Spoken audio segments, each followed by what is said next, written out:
11 से 1 के बीच में नवमी तिथि 26 को नहीं पड़ने के कारण हम लोग रामनवमी 27 तारीख को ही मनाएंगे। सबसे पहले जो 10 लोग मंदिर में दर्शन करने के लिए आएंगे उसको मंदिर के द्वारा सम्मानित किया जाएगा।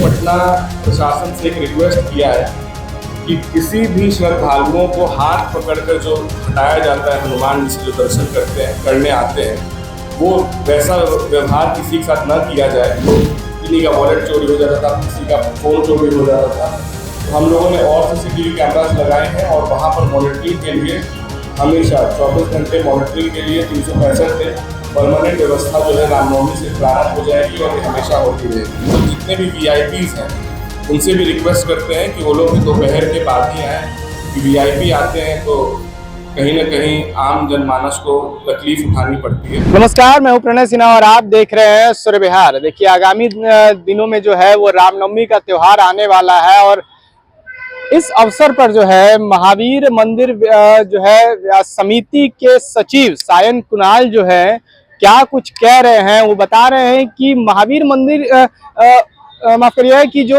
ध्वजारोहण का जो कार्यक्रम होता है रामनवमी के दिन, रामनवमी को लेकर जो है अभी फिलहाल काफी मतभेद चल रहा है कि रामनवमी 26 को है या 27 को है। इस पर उन्होंने जो है वो क्या कुछ कह रहे हैं वो बताया और साथ ही दर्शन करने का समय क्या रहेगा, जो व्यक्ति बिना प्रसाद बिना फूल माला के सिर्फ दर्शन करने आ रहे हैं उनके लिए क्या कुछ वहाँ पे प्रावधान है, उनके लिए क्या कुछ व्यवस्था की गई है और दर्शन कितने बजे से हो पाएगा, कितने बजे तक रहेगा, इन सभी चीजों पर उन्होंने जो है पूरी विगतवार तरीके से बताया। क्या कुछ कह रहे हैं सायन कुणाल, आप उनके पूरे बयानों को सुनिए। हम लोगों ने बनारस और पटना के सभी ज्योतिषों से, आचार्यों से बात की और उन लोगों ने हमें बताया कि रामनवमी हमेशा सुबह 11 बजे से 1 बजे तक मनाई जाती है और नवमी तिथि जो 26 को पड़ रही है, बनारस पंचांग के हिसाब से वो 2:12 दोपहर से है और मिथिला पंचांग के अनुसार वो 2:20 से है।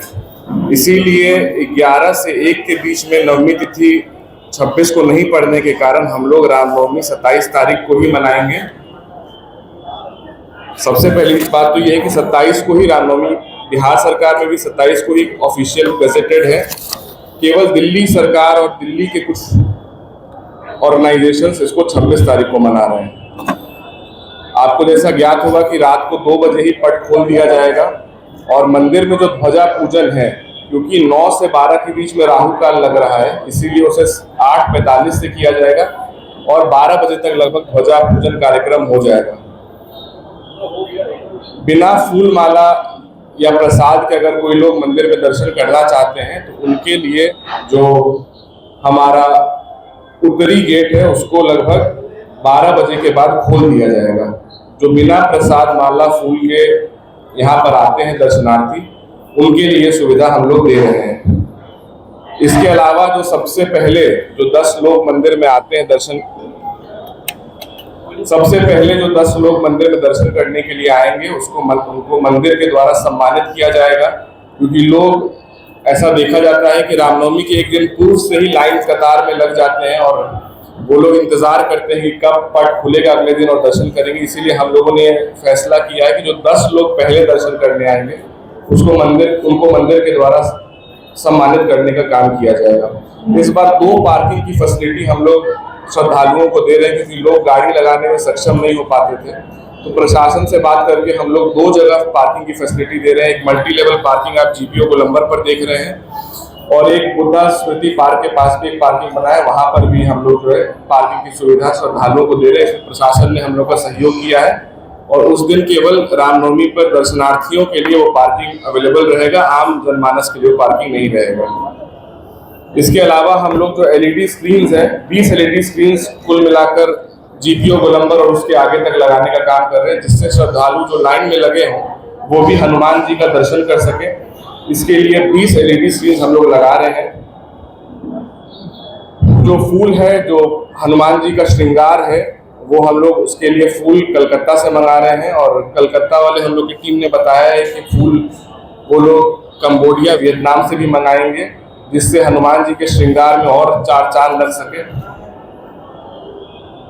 हम लोगों ने और CCTV कैमरास लगाने के लिए रिक्वेस्ट किया था कि आप लोग अपने महावीर मंदिर TOP जो है उसमें पटना प्रशासन के द्वारा सीसीटीवी कैमरास के लिए स्क्रीन लगाई जा सके, जहां पर मॉनिटरिंग जो है, क्योंकि बहुत सारी कंप्लेंट्स आते थे कि लोग किसी का वॉलेट चोरी हो जाता था, किसी का फोन चोरी हो जाता था, तो हम लोगों ने और सीसीटीवी कैमरास लगाए हैं और वहां पर मॉनिटरिंग के लिए हमेशा 24 घंटे मॉनिटरिंग के लिए 365 दिन परमानेंट व्यवस्था जो है रामनवमी से प्रारंभ हो जाएगी और ये हमेशा होती रहेगी।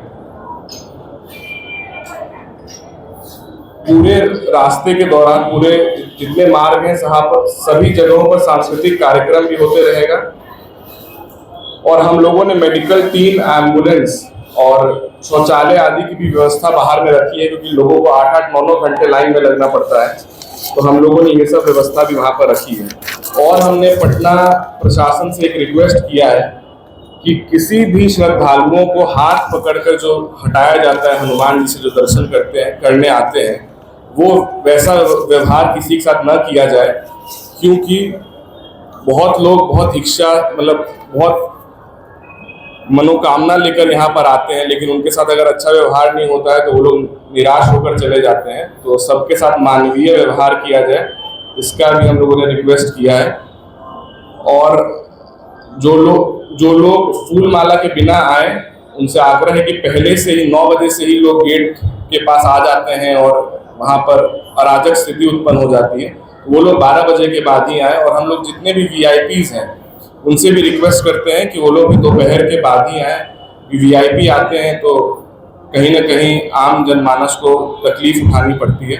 सभी VIP से भी आग्रह हम लोग करते हैं कि 12 बजे के बाद ही मंदिर में आए हनुमान जी का दर्शन करने। बहुत बहुत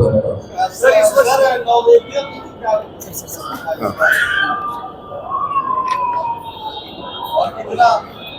पिछले वर्ष हम लोगों ने लगभग 18,000 kg का सेल किया था नैवेद्यम का।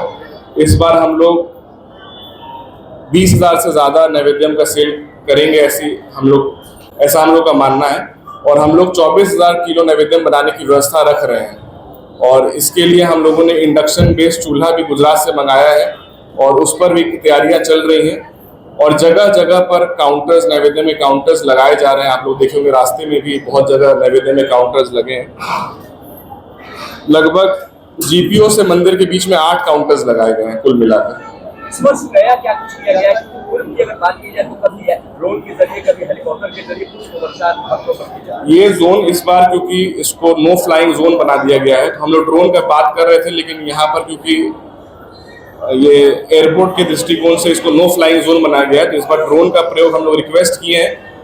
आज शाम तक क्लैरिटी आ जाए कि ड्रोन हम लोग उस दिन उड़ा पाएंगे कि नहीं यहाँ पर। नहीं तो ड्रोन से पुष्प वर्षा 12 बजे के आसपास मंदिर में होगी, अगर परमिशन मिल जाता है तो।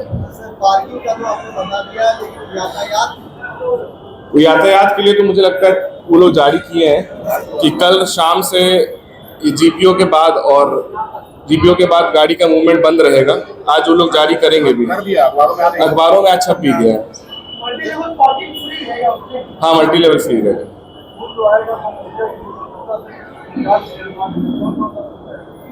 अभी हम लोगों ने एक भक्त है जो ये फूल की व्यवस्था करते हैं, RPS स्कूल वाले, तो वो लोग इस बार विशेष उन लोगों ने साझा नहीं किया कि कौन सा फूल आएगा, लेकिन बाहर से फूल जरूर मंगाया जाएगा। समस्या क्या होती है कि लोगों को खेल पॉइंट नहीं पता चलता, सीधे मन से आते हैं, पता चलता है कि ऑफिस तक खेल पॉइंट, तो ये कैसे कम्युनिकेशन? वीर कुंवर सिंह पार्क में जो लोग आएंगे वहां पर उन लोगों को पंक्तिबद्ध किया जाएगा। वीर कुंवर सिंह पार्क से ही वो लोग पंक्तिबद्ध होकर यहाँ पर आ सकेंगे। मंदिर आने की जरूरत नहीं है, सबसे पहले वहीं जाकर वहाँ अगर किसी के पास वाहन है तो वो मल्टी लेवल पार्किंग में पार्क कर दे और वहां से वो लोग वीर कुंवर सिंह पार्क चले जाए, वहीं पर पंक्तिबद्ध होकर यहाँ पर आ पाएंगे। 8 जगह नैवेद्य काउंटर खोला गया है, पूरा GPO गोलंबर से यहाँ तक 8 जगह पे मंदिर। 8 ब्लॉक में, उसके अलावा GPO से यहाँ तक 8 काउंटर है। 8 ब्लॉक में अलग काउंटर्स खोले, 18 काउंटर लगभग है। 12 टोटल 12 काउंटर्स है। 12 मंदिर के बाहर 12 हैं, बाकी मंदिर में जितने काउंटर्स है वो सारे हैं। इसके अलावा शाम में जो शोभा यात्रा जो आती है उन लोग को हम लोग सम्मानित करते हैं और जो ध्वजा है वो लोग बाहर में ध्वजा चढ़ाते हैं, उसको फिर बाद में मंदिर में कर लिया जाता है। ये कार्यक्रम लगभग 8 बजे के बाद शुरू किया जाएगा। तो सुना आपने कि उन्होंने सारी चीजें जो है विगतवार तरीके से बताई कि दर्शन कब से कब तक रहेगा, मंदिर में आने का जो है कितने बजे से लोग आ सकेंगे, प्रशासन की क्या व्यवस्था है, सारी चीजों को उन्होंने विगतवार तरीके से बताया। और जो है जो भी दुविधाएं जो चल रही थी रामनवमी को लेकर, उसके बारे में भी जो है उन्होंने बताया। बाकी आपकी क्या कुछ प्रतिक्रिया है, आप भी अपनी प्रतिक्रिया कमेंट बॉक्स में जरूर दें। सूर्य बिहार पर बने रहे, मैं हूं आपके साथ प्रणय सिन्हा, बहुत बहुत धन्यवाद।